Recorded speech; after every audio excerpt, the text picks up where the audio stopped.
And I realized why they did it, because they didn't like any kids singled out and given any special privileges. That went on for a year and a half. Then he died. They cut the privilege. And I disliked school very much.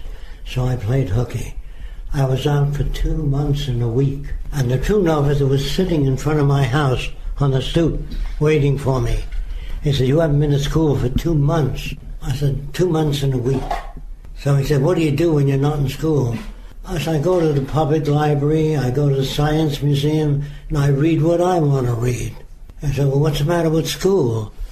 I told him, "It's rote, everybody recites things, there's no cross-examination, there's no discussion." So he said, "What do you do at home?" "I have a little lab." He says, "Can I see it?" I said, "Under one condition, you don't tell my mother who you are. Don't tell her you're the truant officer, because I always come home with books." You know what I mean? Because my mother wouldn't understand that. He said, "Look, I like what you're doing. I think you're right." He says, "You can do me a favor, show up Monday at school, and then you can play hooky again. Because you're not hanging out with gangs, you're not doing detrimental things." That was very unusual. He was a very young guy, and he wanted to know a lot of things that I was doing, because I was doing interesting things in my lab, and he asked me a lot of questions, and he was fascinated by it. So he let it go. And then I started hitchhiking all over the country. I never went back to school. I attended lectures at universities just to hear different ideas, but I noticed how uniform everybody was. All airplanes looked alike. When I was a kid, all my airplanes were rotary wing, different kind of planes. Everything. I never did the same thing. Architects were all alike. All houses looked like that. There was something like they were dead people. They were living the lives of someone else that lived before them, that imparted a way of thinking. I called them myself the living dead, because they were doing nothing new. But younger architects in school wanted to change the world to some extent, and when they got out, they were beaten back by zoning into conformity. And you didn't conform, you didn't eat. So you conformed. So I never conformed. I just hitchhiked all over the country, had my own lab, and developed products. I turn out a product, sell it outright, and go back to the lab. I only made furniture and things so I can go back to the lab and look up what I wanted to do. I can show you some of the products. Well, let's have a tour.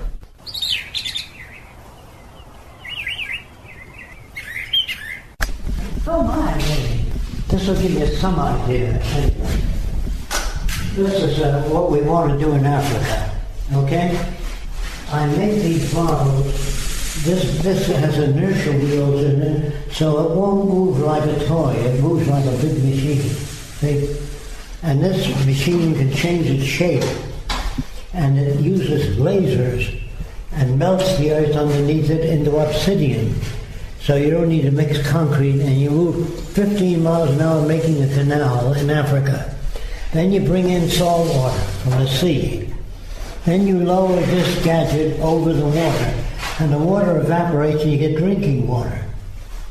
So you can give them drinking water for irrigation. Then these things, big buildings, are manufactured in dry dock. You know, they're like to build ships. And this travels along the building, picking up the windows and everything.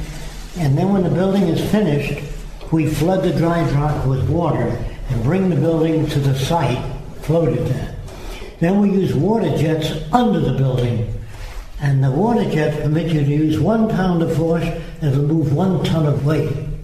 And we slip the whole building, finished that line. That's how we change the world in 10 years, if we use this kind of technology.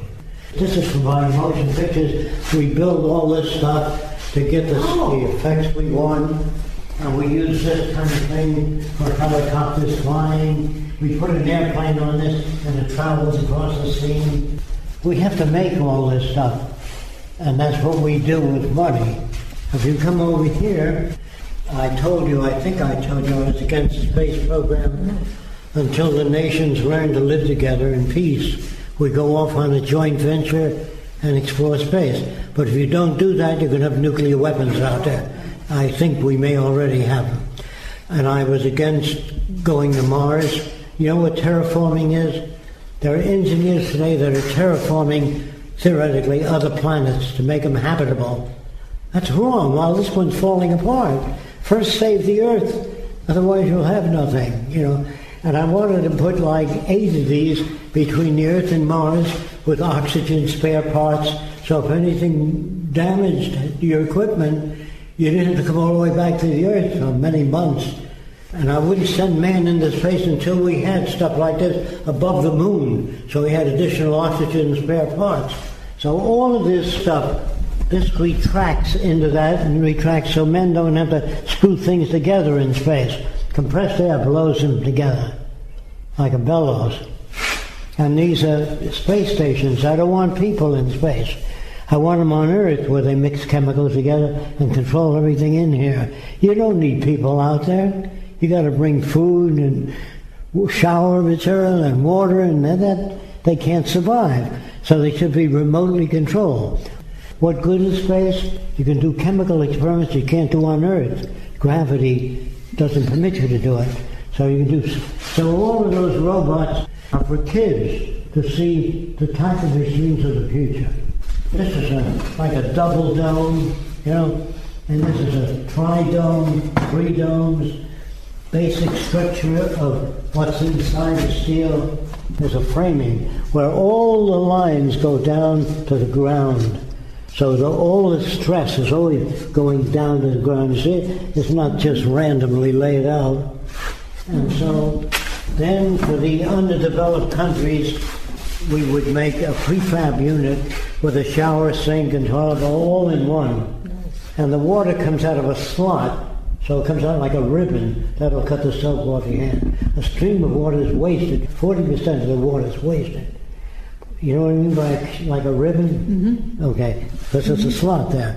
The wastewater goes into the sink, travels around, fills the water closet. You flush the john with it. Instead of telling people to save water, you build many different types of bathrooms, maybe 50, and let people pick what they want. Instead of a toilet bowl or sink in a separate unit. Do you follow me? Mm-hmm. Then all buildings will be equipped with ramps for people in wheelchairs. All blind people will have sonar so they can see a table in front of them or any object. They don't need the cane. It's like a bat. A bat generates a sound, gets feedback, and avoids things. See? So we have so many wonderful things we want to do. Now this is for kids. When I show them the airplanes of the future, say they look like this, 1,000-passenger, I have to show them where it came from. It doesn't start this way. Show them the development of aircraft all the way down to this type. Then this is conventional helicopters. They all look alike because they all go to the same school. The blades turn this way, the body tends to turn the opposite way, and this fan pulls it back. So when it flies, this fan keeps it, and it goes through a little oscillation like that. And this is where a helicopter's going. The engine will be out on the blade tip, very small, about half the size of this, and that propels the blades around, but the passenger section remains stationary. And the way that works is 2 pendulums move up back very fast. That keeps the center from turning. You don't need a fan back there. Then after the helicopter will come something like this. The turbines lift the plane up, then they shut, and it moves slowly. So these are variations of where airplanes are going.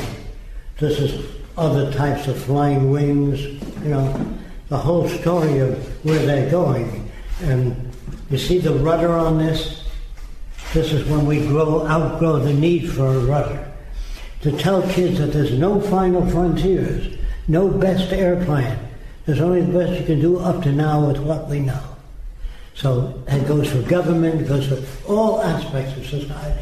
He designed these 65 years ago. Really? Yeah. You look at this. Now, the automobiles and everything, the airplanes. The automobiles of the future. And this is for kids.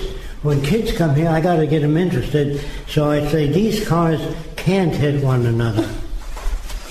Oh, my. They're being repelled from each other. They can't even touch one another. But the kids get interested.